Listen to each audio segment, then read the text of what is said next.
Para mim, os episódios difíceis são... Não podia ter ninguém que não tinha sido cadastrado.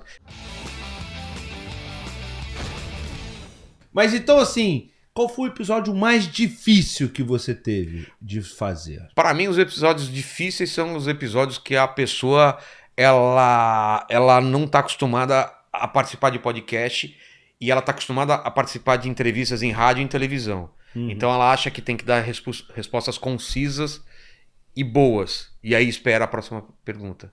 Se pergunta, ela faz a montagem assim bem resumida, muito bem resumida, porque ela está acostumada a contar essa história na televisão, no rádio, e espera a próxima. E aí, para mim, é muito complicado.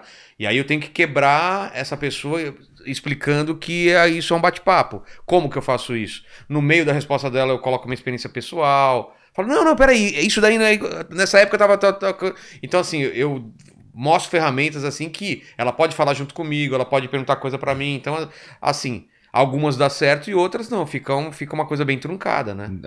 Isso aqui já teve aqui também. Acho que o pessoal percebe também quando você tá fazendo essa live, no próprio chat, você vê, putz, tá difícil, o Vilar tá sofrendo, tá difícil de tirar alguma coisa. E não é que a pessoa não quer falar, a pessoa simplesmente tá no modo entrevista, entendeu?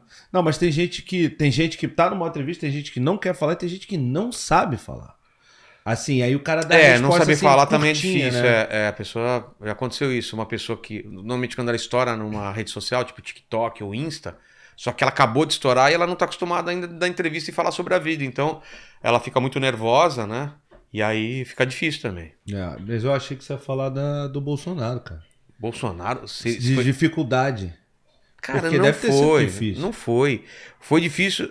Quando é uma entrevista muito grande, muito esperada, essa, porque, a gente tava há uma semana da eleição, tava aquela pressão, assim, em cima dos dois, de números, né? E aí vai o Lula num podcast dar 1 milhão, que tinha batido outra live do Bolsonaro, e aí ele vem no nosso programa 2 dias depois do Lula ter batido 1 milhão, que era o recorde da época.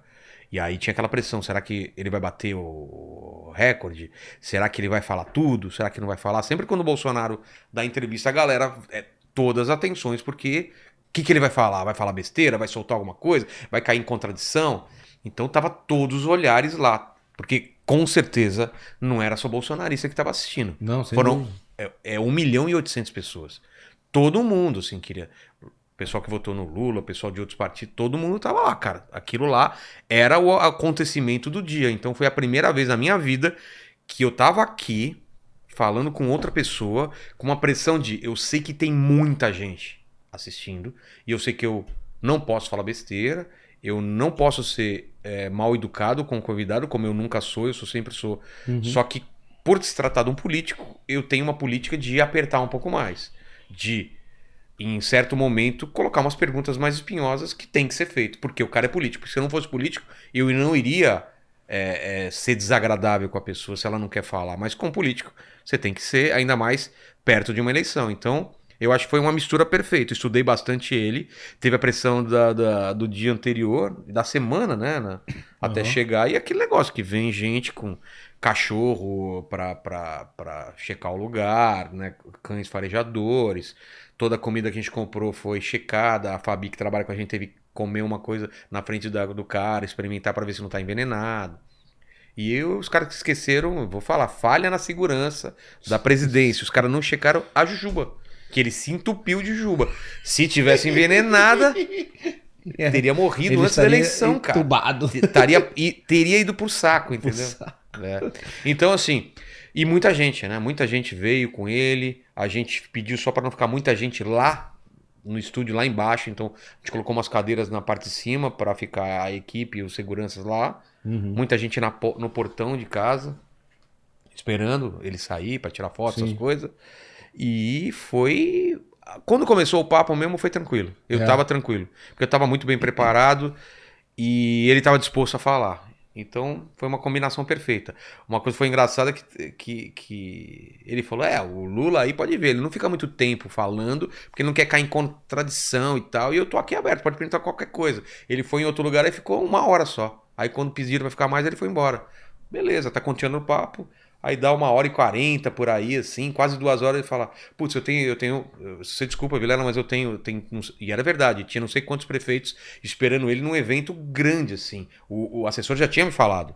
Só que aí eu falei, vai dar uma de Lula? Você falou? Falei. Ele já tava assim, falou, não, pergunta aí. O que...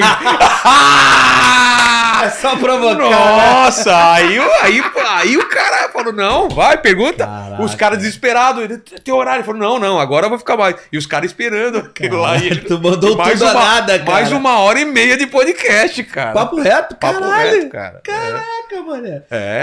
Porque isso é uma coisa que a galera tem que saber, cara. Tinha um monte de assessor e tal, mas ele faz o que ele acha que é. Os caras não mandam nele, não. Porque às vezes você vê assessor, quando tem convidado, os caras ficam mandando recadinho, ele tem que falar de tal coisa, ou ó, tá dando horário e tal. Ele, cara, ele faz. Tinha vários momentos que o assessor ficava fazendo assim, tipo, para de falar disso. Ele ignorava e continuava falando. Eu vou falar. Você tava lá, ô Paquito, você viu isso daí, né? Eu vi, Os caras fazendo assim, né? Os caras assim, sim, não. Eu vou Tipo, falar, você Se fica tivesse quieto. bastidores desse dia, hein? Ah, Nossa. temos. Tem? Tem nada. Botar uma GoPro ali. Vendendo OnlyFans, né? Não tem. Caraca, e quando... E todo mundo cadastrado, né? Tipo, lá é minha casa. Minha família foi toda cadastrada. Tipo, quem vai circular aqui tem que ter cadastro. Se eu não cadastrasse, tipo, meu filho não podia descer, assim, minha mulher não podia descer, porque todo mundo tinha...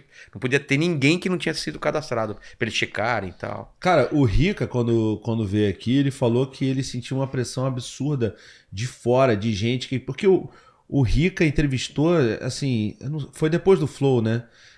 Mas aí o Flow foi meio que surpresa. O Rica já foi mais programado, né? Se foi no sábado. Não tô enganado. Foi, sim. E ele falou que, cara, que ele se sentiu pressionado demais, assim, tipo...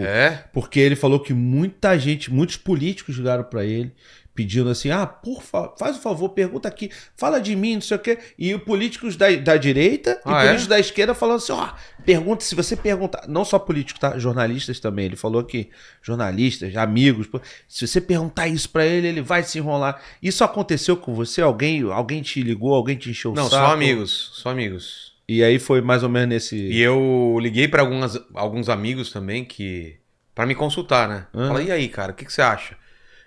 O que eu posso perguntar? Me dá uma aula de política, me dá uma aula de economia, assim, eu queria me preparar. Então eu liguei para algumas pessoas que eu confio, jornalistas, economistas, assim, que até inclusive já foram no programa, e falei assim, cara, em 15 minutos me fala o que ele fez de bom, o que ele fez de mal, qual é o problema, não sei o quê. Então, assim, eu ouvi opiniões de várias pessoas para ver se o que eu tava pensando era mais ou menos a linha que eu ia seguir. Então, assim, não vou expor essas pessoas, mas pelo menos 2 me ajudaram muito, assim, para esse papo. Então foi bem legal. Por isso que eu te falei, eu tava muito tranquilo, cara, porque você conversa com uma pessoa, conversa com outra, não sei o quê, e as pessoas vão falando, você vai entendendo. Sim. Porque a política é muito complicada, quem faz o quê, ele teve culpa nisso, não teve, por quê? Sabe, o lance das vacinas, assim. Eu falo assim, me explica qual foi a não sei o quê. Então eu fui entendendo. Então quando eu perguntava pra ele, eu sabia o que era verdade, o que não era, o caminho a seguir. Então, assim, eu me senti mais preparado.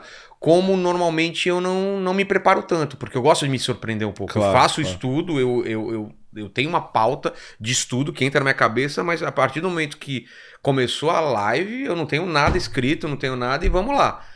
Se por acaso o cara falar alguma coisa, eu lembro da pauta, daquilo que ele falou, eu posso fazer uma pergunta sobre isso, mas eu não sigo uma pauta. E no caso dele, eu falei, não, para esse caso eu vou ter que estudar mais. Mas tem um curso, galera, chamado YouTube Sem Aparecer, do Peter. Tá aqui o link na descrição. Compra, a gente comprou, a gente fez. Quando a gente fez, começou a ganhar muitos seguidores. Então, fica aqui o primeiro link na descrição. Então, e também tem o nosso Telegram, tá bom? Tem Telegram também. Porra. A gente tem um do Flamengo, tem 7, quase 8 mil. E esse aqui do Barrocast a gente tá começando a fazer. E aí a gente sempre tem um conteúdo de bastidor para eles.